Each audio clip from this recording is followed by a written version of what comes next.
Fala galera, tudo bem? Nós vamos começar uma matéria nova hoje, no capítulo de hoje, na aula de hoje. Vamos falar um pouquinho sobre os Hebreus, né? Ele é o módulo 3 da nossa apostila, você pode acompanhar se você quiser com a sua apostila, tá? E os Hebreus é o povo que é considerado o povo da Bíblia. A história deles está relatada então neste livro, né, que é a Bíblia, e muitos de nós estamos acostumados a ouvir muitas dessas histórias ao longo da nossa vida. E agora a gente vai ter uma contextualização histórica, então, onde que esse povo está na história, tá bom? É na página 40 da nossa apostila de número 3, tá bom? Ele é considerado, então, o livro dos livros da Bíblia, né? Ela é composta por vários livros e ali tem histórias surpreendentes que, através de muito tempo, tem mudado a vida das pessoas, né? O livro mais vendido e tem impactado a vida de muita gente. E neste livro, então, né, ele foi traduzido para 1.435 línguas e dialetos, foi lido por mais de 2 milênios, né? Centenas de milhões de leitores de todos os continentes da Terra, e ele provocou uma revolução, então, na Terra, e inspirou as maiores religiões monoteístas, né? É um livro que foi escrito numa língua pouco conhecida. Se alguém viesse e falasse para o autor, olha, para a editora que fez, olha, esse livro vai ser muito traduzido. Não dá para acreditar muito, né, pela simplicidade de onde ele veio, pela língua simples que ele foi escrito. Mas esse livro a gente entende, acredita, né, que ele tem mensagens muito relevantes para a nossa humanidade, né? Então ele é lido por muita gente, tá bom? O povo, então, daquele livro, né? A gente vai começar a falar um pouquinho sobre os hebreus, tá? Atualmente eles são chamados de judeus, eu vou explicar para você como que houve essa mudança, ok? E aqui tem 3 palavrinhas importantes que a gente precisa aprender para este conteúdo, especialmente as 2 primeiras, ok? Êxodo é quando os hebreus saíram, né, do Egito, ok? Então eles saem todos juntos e vão para a Terra Prometida. E a diáspora é quando houve a dispersão dos hebreus pelo mundo. Eles se dispersaram, ficaram sem um território para chamar de seu. Aí lá na Segunda Guerra Mundial ocorre o Holocausto, que foi a perseguição e morte de muitos dos judeus. E após a Segunda Guerra Mundial, então, a ONU determinou, né, que teria um novo território agora para ser o território dos judeus. Então, esses são 3 pontos importantes que a gente deve saber desse conteúdo, tá bom? Uma curiosidade importante da Bíblia, né, dividida entre o Antigo e o Novo Testamento, né, e os hebreus, como eu já falei, são considerados o povo da Bíblia, tá? Mas como que surge esse povo? Tudo começou através de Abraão, e a palavra hebreu significa atravessar. Esse pequeno povo atravessou o rio Eufrates e se estabeleceu lá na Mesopotâmia, né? Então, todo o território que a gente tem conversado ao longo dessas aulas, né, elas iniciam lá na Mesopotâmia, certo? O patriarca Abraão nasceu na cidade de Ur, atual Iraque. E aí ele saiu dali e foi para Pada Aram, que fica na Turquia. Bom, Abraão foi chamado por Deus, né? Ele cresceu num centro politeísta. O seu pai fabricava objetos, né, que eram considerados santos para a adoração das pessoas, e Abraão já se preocupava, por quê, né, que isso acontecia? Então ele teve contato com o monoteísmo, e Deus chamou então Abraão, né, e falou, Abraão, vou te tirar dessa tua terra e você vai para um outro território, né, considerado como terra prometida. Então ele mudou lá do Vale do Jordão e foi até Canaã, né, atual Palestina, que seria a terra prometida que Deus teria prometido a Abraão, tá bom? Esse povo, os hebreus, ele pertence ao grupo dos semitas, tá? O que são os semitas, então? É um conjunto de população que a tradição faz origem a Sem, um dos filhos de Noé, tá? E aí, na antiguidade, teria ocorrido essa separação de vários ramos, né? Vários grupos de semitas, tá? E eles formaram alguns grupos que nós já conversamos, ou vamos trabalhar sobre eles, tá?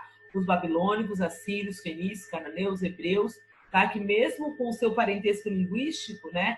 Jamais eles se tornaram um grupo só, um povo só. Bom, dos semitas surgem as 3 principais religiões da humanidade, monoteísta, né? Que é o cristianismo, o judaísmo e o islamismo. Todas essas monoteístas, ok? Durante essa aula, nós vamos aprender um pouquinho mais, então, sobre o judaísmo, tá? Mais adiante, ainda neste ano, sobre o cristianismo e no ano lá no final, né? Desculpa, lá, o ano que vem isso nós aprendemos sobre o islamismo, lá no 7º ano, tá? Então, essas 3 religiões que nós vamos estudar, elas tiveram uma relevância muito grande para a humanidade, bom?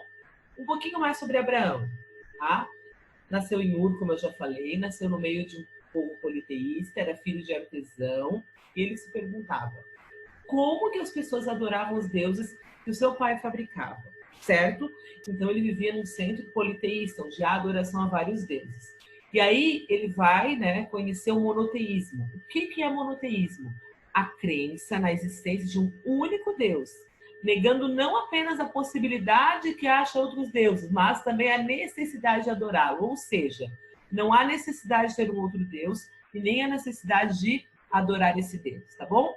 E aqui tem uma das histórias mais conhecidas para quem está acostumado a ler a Bíblia. Por quê? Deus falou para Abraão que faria dele uma grande nação, certo? Que ele teria muitos filhos. E naquela época, ter filho era algo ainda mais importante para as pessoas, né? E aí o que vai acontecer? Abraão já era um homem de idade e ele era casado com Sara, tá? Tá bem nesse desenhozinho bem embaixo ali, você pode observar.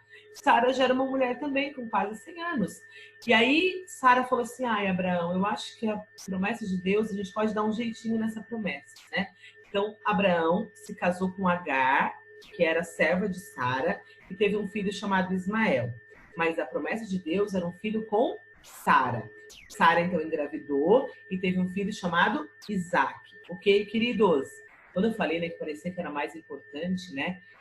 Era para a mulher, né? Hoje as mulheres ficam tristes quando não conseguem ter filhos, mas naquela época era uma garantia de que a pessoa ia ter prosperidade, que ela era abençoada por Deus, né?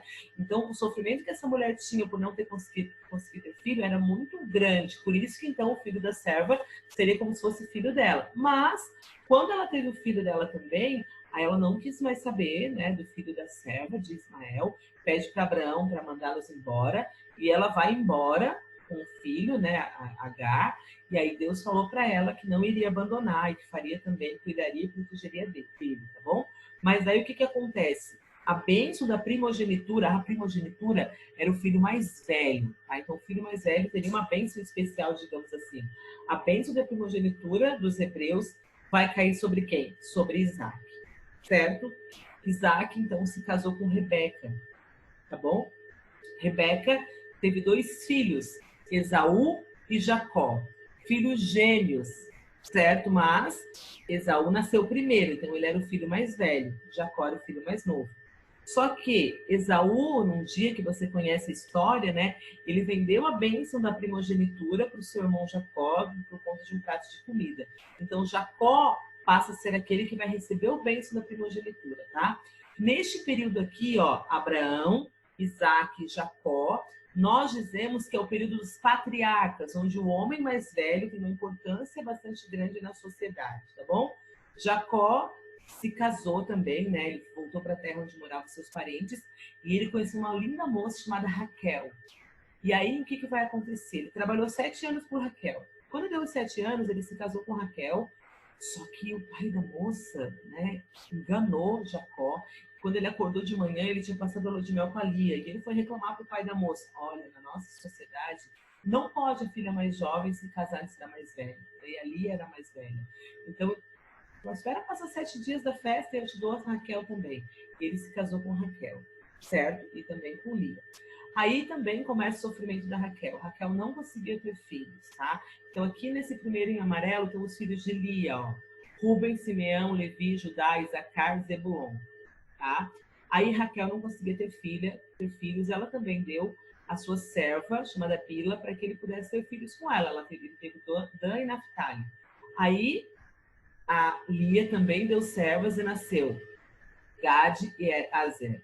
Tá? E até finalmente, então, Raquel teve 2 filhos, chamados José e Benjamim, certo? José, então, era o filho mais velho e vai ser aquele que vai ser amado pelo pai, né? Vai ser o filho favorito do pai, porque ele era o filho mais velho da esposa favorita dele, né? Quando Raquel teve Benjamim, ela morre no parto, né? Então, aí vai surgir as 12 tribos de Israel, com os 12 filhos que Jacó teve, né? Com todas as mulheres, então, com quais ele teve os filhos. Tudo bem? Espero que você tenha gostado dessa primeira parte, então, que você está acostumado a estudar na Bíblia, né? Agora a gente tem um pouquinho da história, como tudo isso se encontra, ok? Até uma próxima aula, um grande abraço e até mais!